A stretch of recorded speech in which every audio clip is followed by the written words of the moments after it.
members of the Fourth Estate, ladies and gentlemen, good afternoon.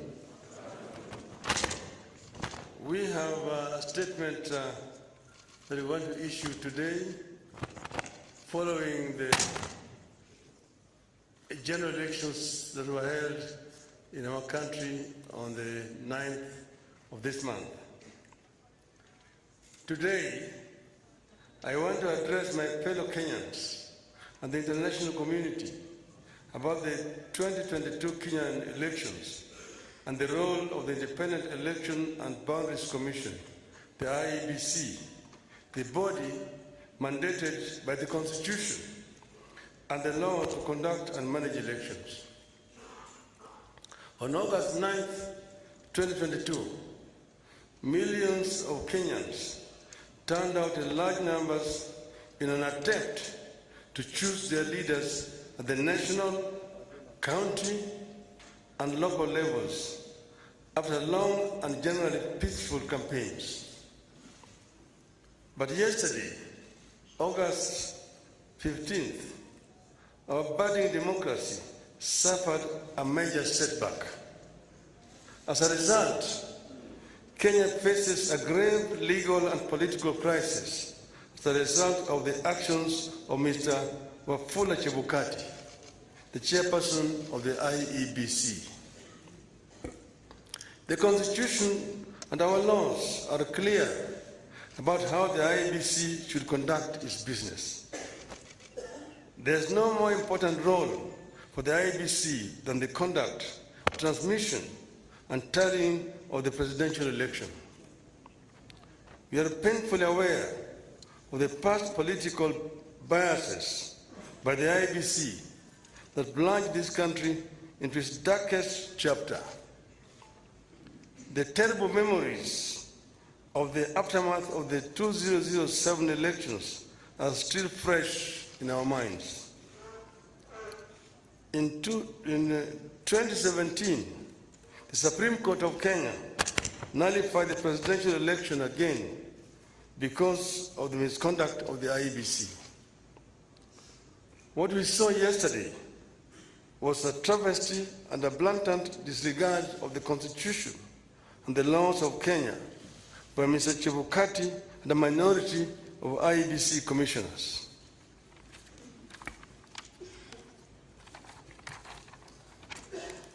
The law is clear on the role of the chairperson of the IEBC. The law does not vest in the chairperson the powers of a dictator to rule the IEBC unilaterally.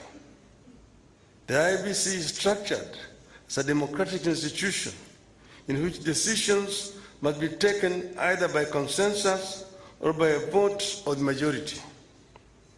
The chairperson and a tiny minority of commissioners have no legal authority to take weighty decisions and proclaim them as the rulings of the IEBC. The law on the IEBC provides that unless a unanimous decision is reached, a decision on any matter before the Commission shall be by a majority of the members present and voting. I want to repeat. Unless a unanimous decision is reached, a decision on any matter before the Commission shall be by a majority of the members present and voting.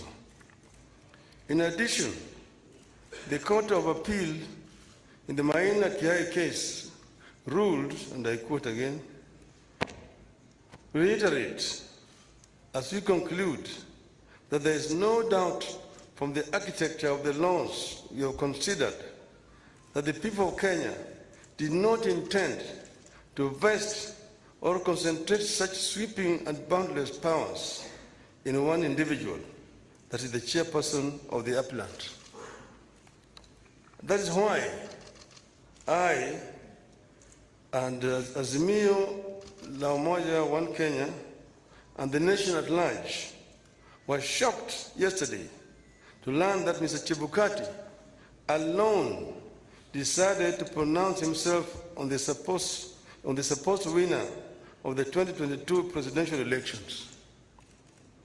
We understand that only Mr. Chebukati alone had access to the tally of the presidential vote.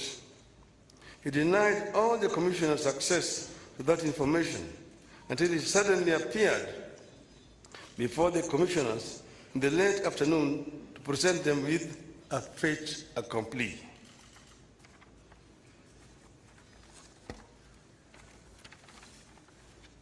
Barely 2 hours before his announcement, Mr. Chebukati called a meeting of the IEBC and revealed to them the different results he was going to announce.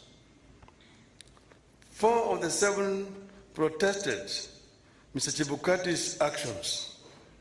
But Mr. Chebukati, whose mind appeared made up, did not entertain any discussion of the results, precipitating a walkout by a majority of the commissioners, who promptly denounced the results at a press conference.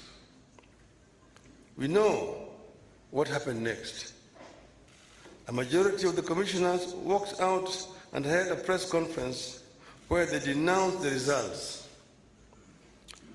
Our view in Azimio is clear. The figures announced by Mr. Chebukati are null and void.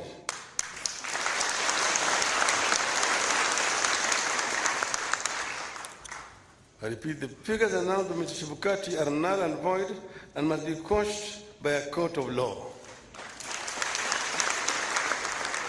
In our view, there is neither a legally and validly declared winner nor a president-elect. Mr. Chebukati's announcement purporting to announce a winner is a nullity. He acted with gross impunity and in total disregard of the Constitution and our laws.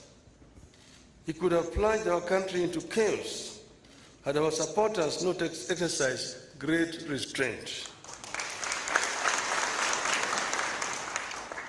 Such blatant acts of impunity can be a threat to the security of our country.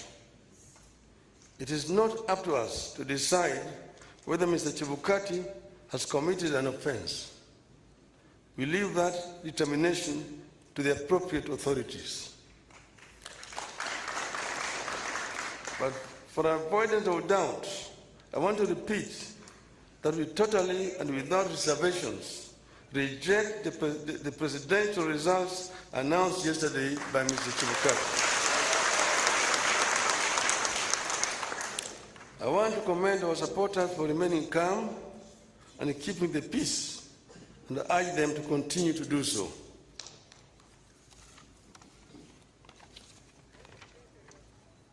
Let no one take the law into their own hands.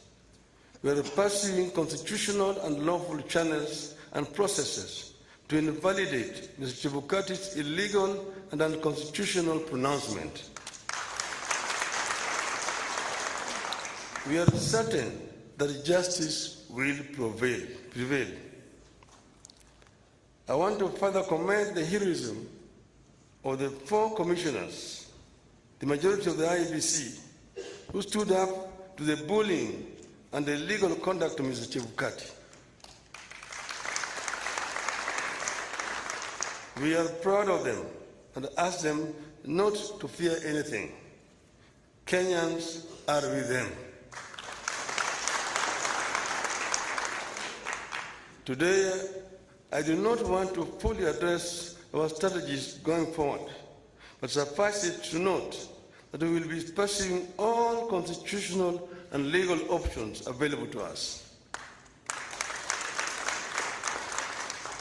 We will do so because we regard the many flaws in the elections and the wrongs committed by the IEBC as fatal to the process and the outcome announced by Mr. Chebukati. We urge Kenyans and the friends and partners of Kenya abroad to stand tall and be counted as we seek to advance the ideals of democracy and an open society that we have always stood for. We will pursue justice for our supporters and for all Kenyans so that their choices are respected and honored. May God bless you and may God bless Kenya.